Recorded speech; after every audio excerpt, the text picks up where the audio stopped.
I will try and go through all the cases briefly and highlight to you what were the inflammatory markers and some of the clinical signs that we thought would be the turning point where we decided to start steroid in terms of management of COVID-19. So we started off with this first patient. So you can see in this graph I highlighted in red. So this is a 53-year-old man presented with stage 3 and later on progressed to stage 4B. He had a comorbid, he was diabetic, presented earlier, but by the time that day 9 of illness, so the day that I highlight is the day that when we started steroids.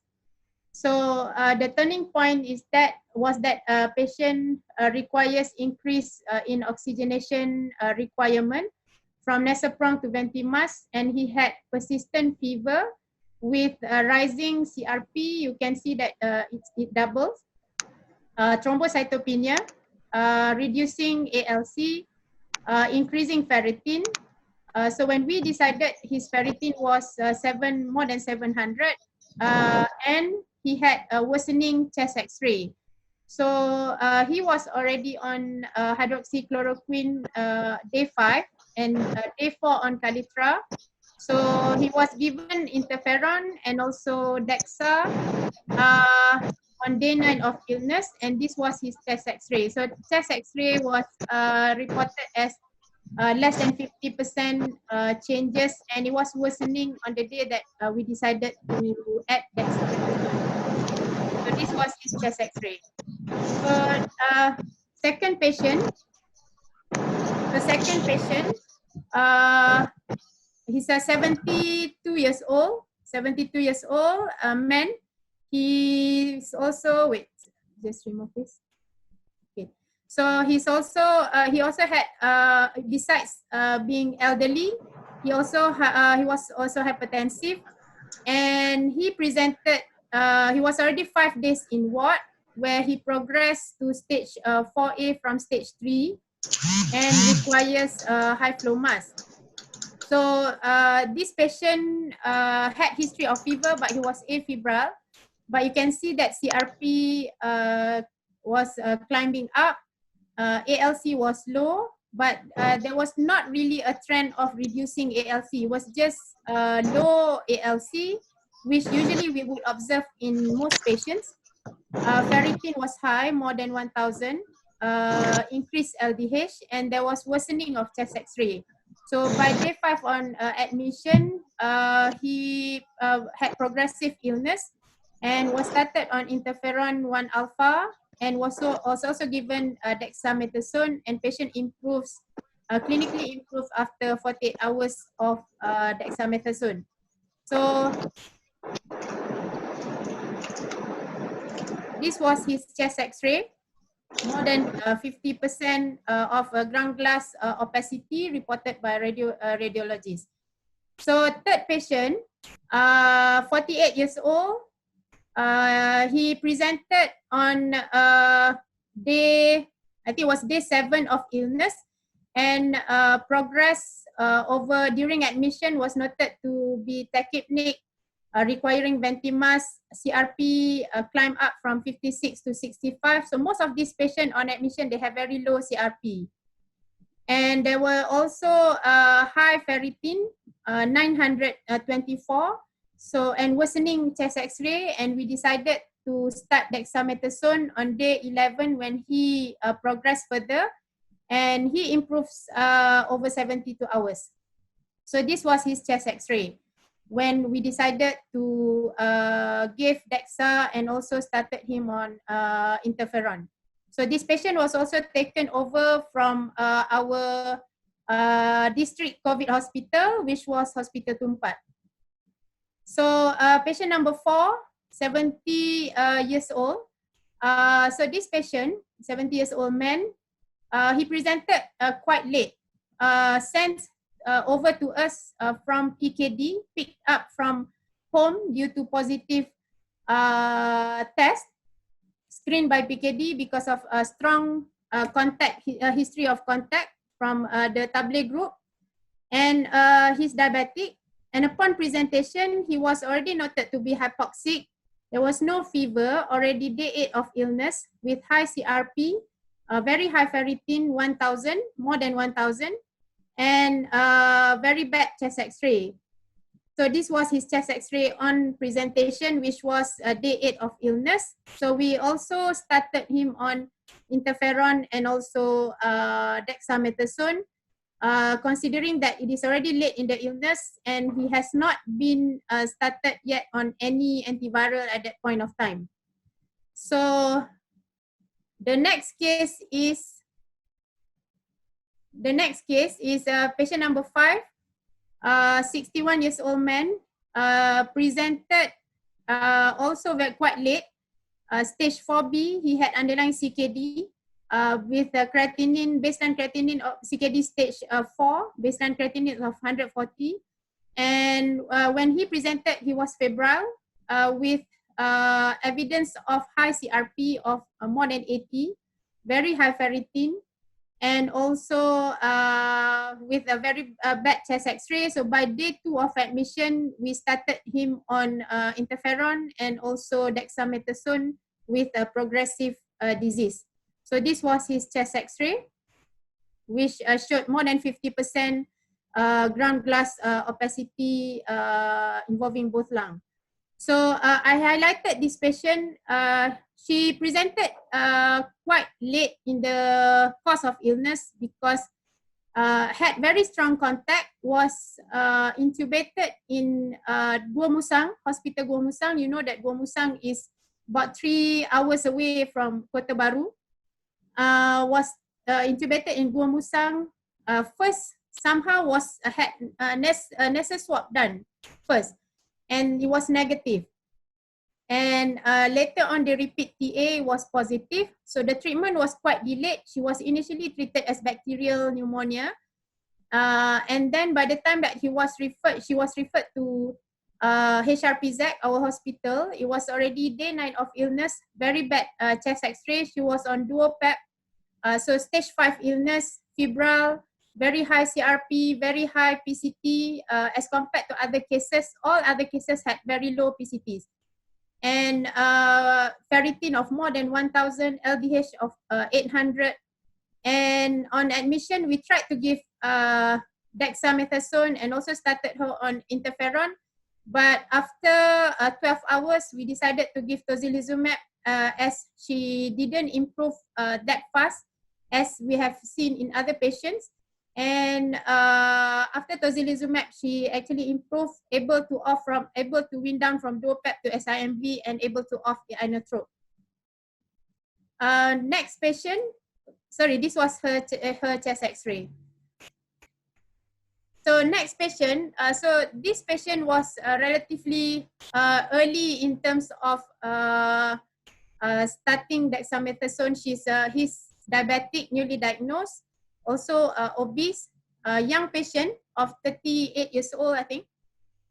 Day 6 of illness when he presented, and by day 8 he started to have recurrent fever and also start to become hypoxic, requiring increasing oxygen requirement from Nesoprong to Ventimas. He was febrile, but you can see that CRP increment is not that much from 22 to 31.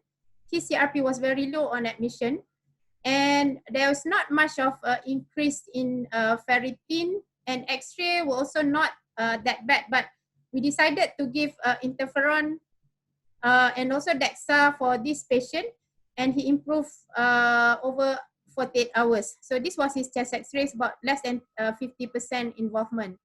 So the second last patient actually is 61-year-old, diabetic. He had IHD as well. He presented quite early, but when we revise again, probably he's already on the 2nd week of presentation. Revise again the history. Stage 4B, had fever, very high, not that high CRP, 11, and then repeated was 28. Ferritin also more than 700. but his X-ray was quite bad. So he was started by day 3 on hydroxychloroquine and Calitra. He was started on dexamethasone, and this was his chest X-ray. This is why we decided to give him dexamethasone, and he improves, but a little bit delayed. I think it takes about 72 hours for him to improve. He still requires, but we're still weaning off only on Nesoprong now in general ward. And this is another patient that we received yesterday, quite late in presentation, because she was not detected to have symptoms. Symptoms was ignored when she was referred to district clinic kesihatan, and very strong history. 4 out of 4 of her family members is positive, admitted. And by the time we received her yesterday, it was already day 10 of illness. CRP was high. This was chest X-ray on admission, and yesterday she required ventimask and was transferred to ICU. PCT is very low. We haven't got the ferritin yet, but patient is improving now in ICU and on weaning off oxygen. So we also gave her dexamethasone and interferon, considering that she has also not been on any antiviral yet. So from all these cases, we try to discuss when to consider steroids. In looking at this graph by CDK et al., looking at whether patient is in viral response phase or host inflammatory response phase. So what probably we can make a conclusion is that we would probably need to start steroid somewhere over here when patient is probably on the pulmonary phase or going to hyperinflammation phase. So what would be the clinical prompt? First would be the increasing oxygen requirement. And with that, we need to have some supportive marker. And I would say clinical marker would be presence of fever, but you can see that some patients may not have fever. So recurrent fever is quite important, I think, to be considered in someone who we may predict that they might deteriorate or progress further. Increasing CRP, increasing ferritin. So I put ALC as number 4 because in some patients, especially the severe one, seems that absolute lymphocyte count is not helping much. And this criteria would probably sum up the evidence of cytokine release syndrome. And if as available, then probably evidence of low PCT or procalcitonin would help to exclude secondary bacterial infection, especially those with diabetes and other comorbids. But what we observe is that for category 5, very ill patient, CRP very high, PCT would also be very high. Like the patient in category 5, the one that I mentioned just now, PCT was 87. So it might not be helpful in terms of determining whether you need to give steroids or not. But we have, when patient comes at this stage, probably we have a very narrow window to play around with steroids. Patient may have profound ARDS. So these are probably the patient who we need to consider tocilizumab earlier. So the uncertainty in our case series is that both interferon and dexamethasone were started at the same time. So who actually works, what actually works, who actually scored the goal. But if we look at this recent study from the Emily Mentlo et al., we can see that we know that interferon works quite late. So it needs sometimes to take action, and if compared to steroid works earlier. So probably the effect that leads to improvement of the patient, reducing the needs to intubation is probably that works is probably steroids rather than interferon. But and we know that we are talking about whether interferon works as antiviral mainly, but we also question whether not to start interferon at all in somebody who comes very late, and we only started hydroxychloroquine on admission and patient already had severe chest X-ray changes, very bad chest X-ray changes, hypoxic. So we need quite a potent antiviral, considering that probably the viral response is still there, and patient is also going to hyperinflammation phase at the same time. So we think that we thought that it could be quite reasonable to start both DEXA and interferon at the same time. And I've highlighted this last week about the role of steroid, low dose steroid by Wu et al. I won't go into detail, just to highlight it. And moderate dose steroid like metapred for a refractory CRS. So which steroid? So I just went through some of the literature on which steroids to use. Some say that metapred, some say that DEXA. So what are the difference between these? DEXA, the steroids which has the highest potency of anti-inflammatory would be dexamethasone compared to metapred. And but DEXA has a longer duration of effect on hypothalamic pituitary adrenal, and the less mineralocorticoid potency. And in terms of onset of action, most are similar. They take about 3 to 8 hours to take action, regardless of route of administration. So probably considering all this, we would still suggest dexamethasone. And moreover, 1 vial of DEXA is about 8 mg, and 1 vial of metapred is 500 mg. So if we are giving very low dose, I'm not sure how are we going to take from the metapred, one vial of metapred, how are we going to take a very low dose of metapred to use in our patients? So it seems that using dexamethasone is much more appropriate with the act. So hence, for our hospital, we recommend to use this what we name as quick guide, a little bit adaptation from Penang, and we make a little bit addition. We edit a little bit. So probably when do we suggest to use steroid is that in this phase where patient might be in a transition period between pulmonary and inflammation phase. But you need to have this warning sign, probably 2 out of 3, where fever, increasing CRP, increasing ferritin, or plus minus reducing ALC. And the dose recommended by Wu et al. Is 7 to 15 mg. So we come up with the dose of 4 mg BD or TDS.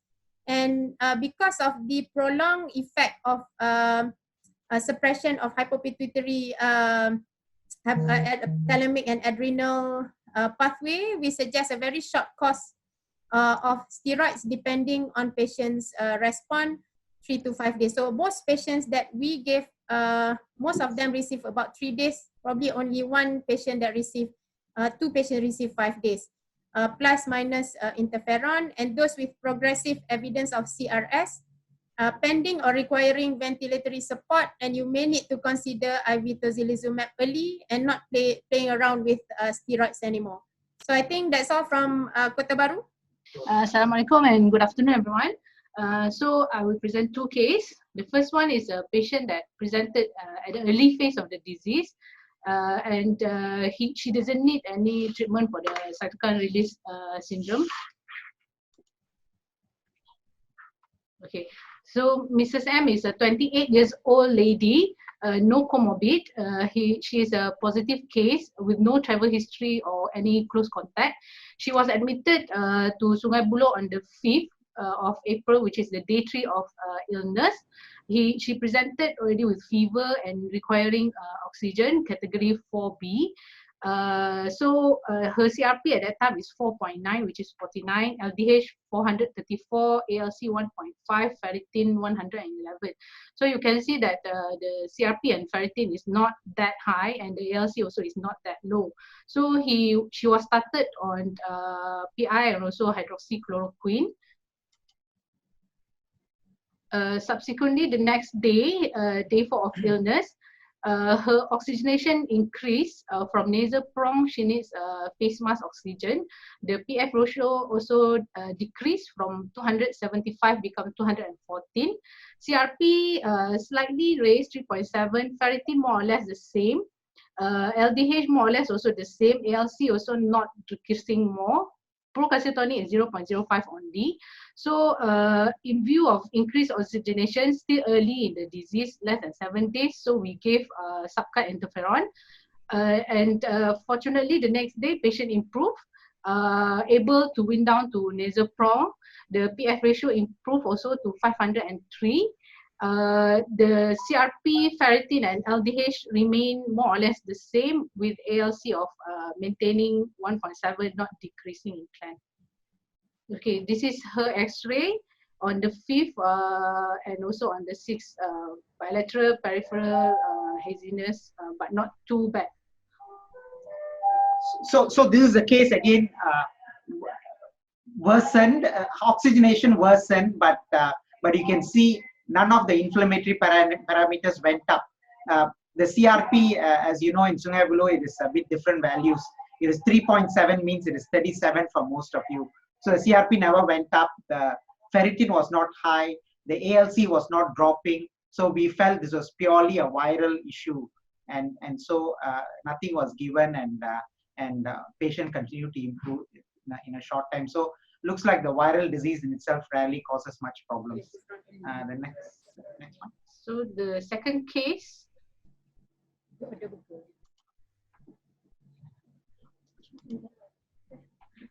So this patient presented to us with a full-blown cytokine release syndrome features. He's 48 years old, no known medical illness, history of traveling to Scotland. Basically, he landed in KLIA with symptoms, and he was referred to ID Sungai Buloh. Upon transferring to us, he became more tachypnic, so we have to stop at Serdang Hospital and intubated and sent to Sungai Buloh.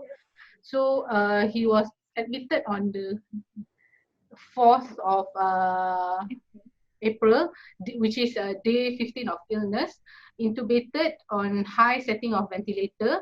BP at that time also was supported. PF ratio was 144. CRP is high, 256. Ferritin also high, 4,922.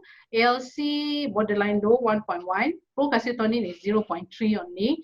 The chest X-ray, later I will show also, there's an extensive ground glass opacity more on the left side and peripheries. At that time, actually, the swab was still pending because it was sent to IMR.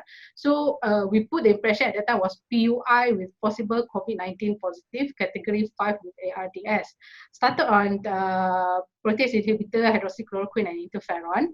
From the next, for the next few days, 3 days, patient was still on high ventilator setting, have to be put on prone position, and the case was complicated with AKI as well. On the 3rd, as you can see the trend, the CRP never is maintained 200 plus. Ferritin also 4,000 become 2,600. ALC not much dropping, but the dimer is high, fibrinogen is high.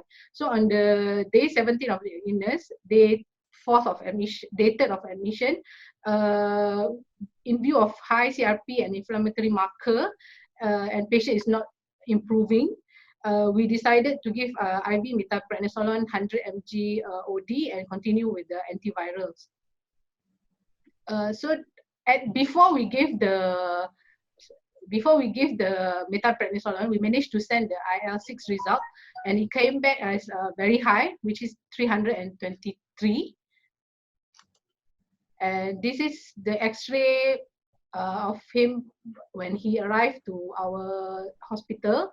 And this is 3 days, on the 6th is 3 days after we gave the methylprednisolone. You can see improvement in the chest X-ray. And then the latest, so after 72 hours of methylprednisolone, still intubated, but we managed to win down the oxygenation. Now BP is not supported. Latest PF ratio is 245. Previously is 144. His AKI also improving. Never needed dialysis. So you can see the CRP trend from 25 become 4.6, ferritin from 4,900 become 1,500. ALC still going down trend, but other parameter, which is the fibrinogen, is coming down trend. The way we did the house rules is because we were worried about the same thing, like patients deteriorating because of poor observation. So it was easy for me to implement this because I went in terms of in terms of groups. So group 1 and 2, as we all know, they are asymptomatic patients and those patients with very mild symptoms with no evidence of pneumonia. At this time, twice daily review is more than enough, I feel. So twice daily review means so the doctors actually do, the medical officers actually do 12-hourly shifts. So they do 9 a.m. to 9 p.m. and then 9 p.m. to 9 a.m. So during this time, twice daily review of asymptomatic patients and patients who are mild can be done. In the morning, it's actually done individually, where they actually go and see the patients. But if the patient shows no signs of deterioration, even the night rounds, we did give them the option to actually do a tele review on them. So we actually call them and ask the patients 3 questions, are you well? Do you have any fever? Any cough, worsening of symptoms, any exertional shortness of breath, any diarrhea, the general well-being, how are they, how is their appetite, that kind of thing. So there's actually a checklist for them to go through. And the specialist actually does a quick board round in the morning as well as night shift to make sure that these patients are categorized at every review. So they can, if they change from group 1 to group 3, the specialist will catch it, And in terms of vitals, it's still BD vital. So in the night when the staff nurse goes in order to conserve PPE, sometimes we give them the checklist and they help take the checklist for us, and it's supplemented by the phone call that's actually done by the MO. And group 3 patients are our weak point, we realize. So at this point, we actually say the vitals should be according to the Muse. So anything more than 3 will be a 6-hourly review for them. All right. Or if it escalates, it's according to the Muse. So if it's 4 to 6 in the Muse, if you all remember, it's 4 to 6, it's actually 4 to 6 hourly, the vitals review. AM review is actually by the specialist. So every patient is at least seen once a day by the specialist. And starting noon, so the specialist goes in the morning together with the nurses to take all the vitals and reviews the patient. But in the afternoon, noon review, when the nurse goes in, because we insist on there has to be 2 people going in or at least an observer there, twice daily review starts in the noon for the medical officers. And once they come out, the specialists will be waiting outside and they are supposed to discuss the cases and the results of the morning and stuff like that. And this also helps us a more accurate calculation of the Muse score. Our weak point is always the respiratory rate. And if there's an increase in score, to actually inform the specialist. And we do this intensively for 3 days in a row. And if the patient shows no signs, as we all know, they deteriorate very, very fast. So if the patients do not deteriorate, then the specialist actually decides to either increase or decrease, the monitoring depending on any warning signs that the patient might have. Group 4 is mandatory 4 to 6 hourly review.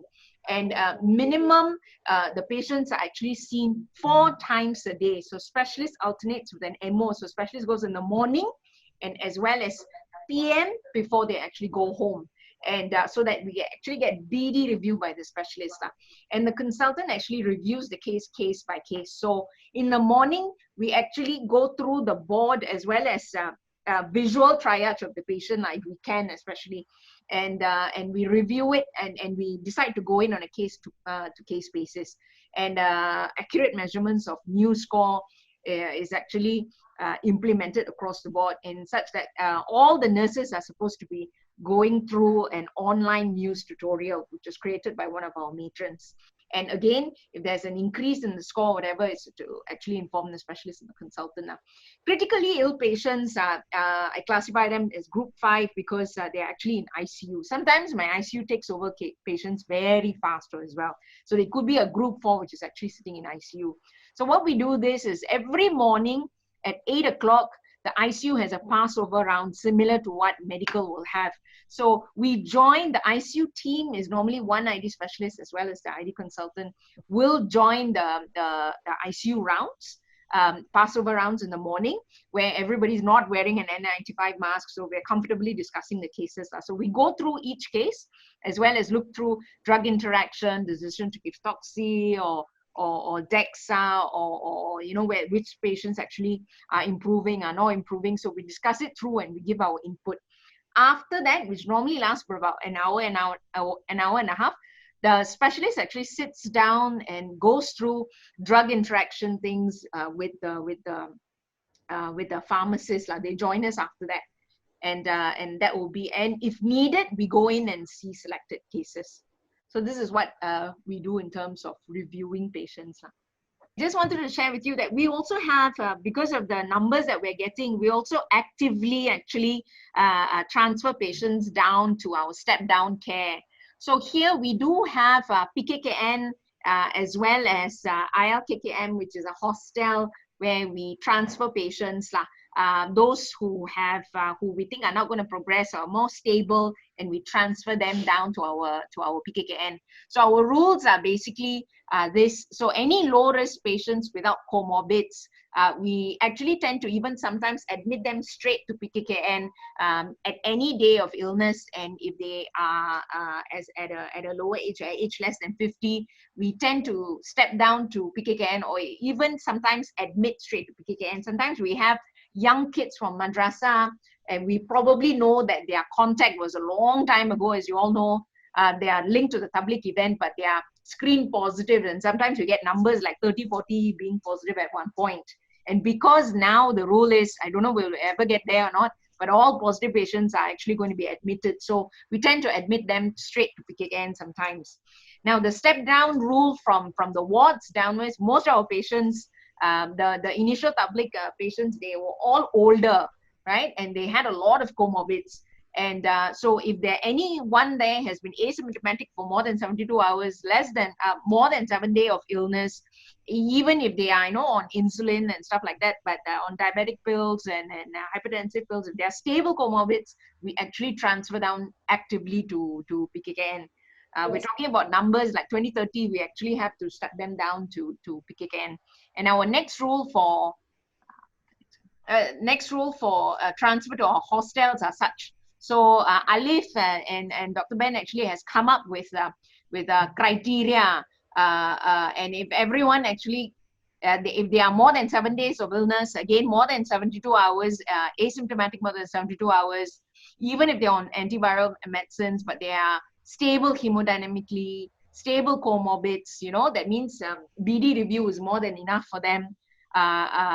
Independent, actually the most important thing is they are able to walk stairs, so there are no lifts there.